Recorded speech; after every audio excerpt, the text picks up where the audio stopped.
All right, everybody. In this one, we have a 2000. Oh, am I connected? Yes, I am. 2017 BMW X5. I looked at this one quickly last night because they had to replace one of the air suspension bags into the back. They replaced it, but they are still not able to go ahead and calibrate the ride height onto this vehicle. So they gave me a call. I came in. I looked at it quick. There's code saying that there's an issue with the rear ride height sensor. So the first thing I did was just come in. Everything's going to load up at this point, all right? I came in, looked at the live data, and from that point, I noticed that the rear left ride height sensor wasn't reading. So we're going to continue where I left off from yesterday. I didn't do any checks, any diagnosing or anything, but it's just a 3-wire potentiometer. So I'm just basically going to be going in, looking at my wiring diagram. From the wiring diagram, I'm going to see which one's my signal wire. I'm going to make sure that the sensor itself can actually see the signal. And then if it can see the signal, that's it. We're pretty much done at that point. It's going to end up needing a sensor. All right. Well, we got to make sure our ground is there and our power is there also, because it looks like if the wiring got pulled. So I just want to make sure that I have my power, ground, and that my signal is able to be transmitted. All right. So let's go in here.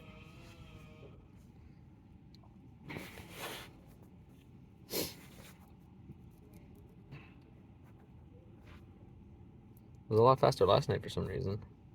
There we go. All right. So we'll let it go through and I'll bring you guys back. All right. So at this point, the system we are going to be looking at is the ICM. Okay. The ICM has 2 faults into it. We're going to go into our live data. Well, actually, I'll show you guys the codes first. Well, I'll show everybody the codes first, I should say. Let's turn off the heater. We don't need that.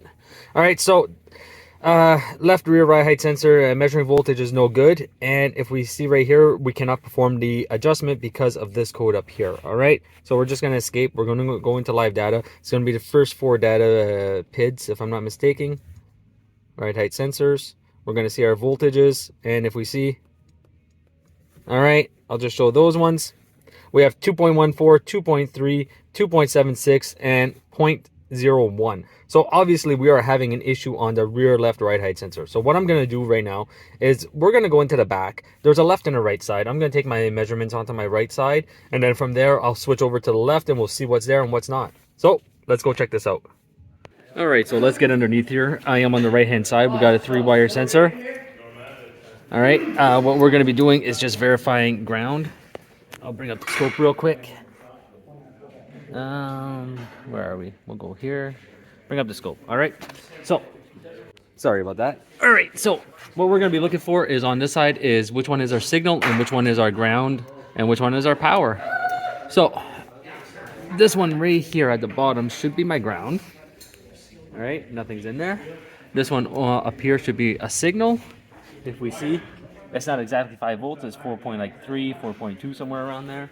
And if we come up one more, we have right here, we have our 5 volt there. So we're going to use that onto the other side now to verify our pins.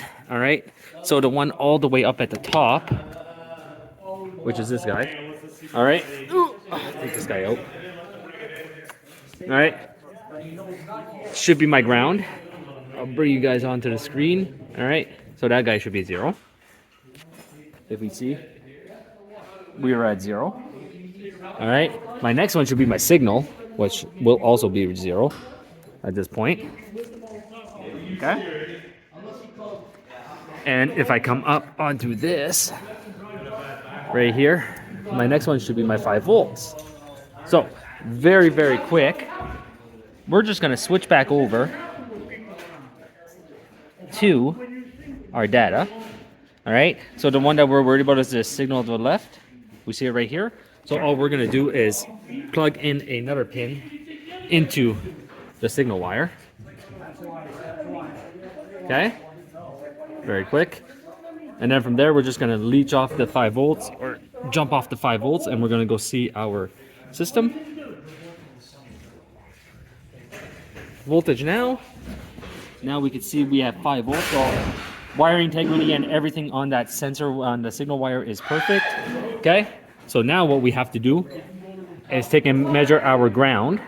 So what we're going to do is just remove this connector right here.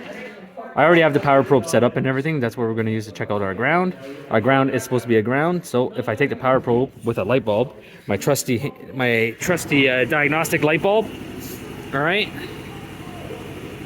plug my light bulb up to power. Okay, so we're gonna hook the light bulb up to power because we're testing for ground, and then we're just gonna hook this guy up. All right, sorry about that. I had to get my wiring set up again. So now I have everything set up. We can see that I still have my 5-volt signal, which is fine. I'm on the signal wire here. So all I'm gonna do now is take this light bulb, and all I'm gonna do is connect it to the ground wire, which is the wire that's all the way up at the top there. All right. So we're gonna connect it and see if it lights. And if it lights, that means my ground circuit is good, which my ground circuit is. So what does that mean? Defective sensor. So I check my power, my signal. I check my power, I check my signal wire, and I also check my ground. The only thing that's left at this point is gonna be a defective sensor. Hope you guys enjoyed the video. And as always, I will see you guys next time.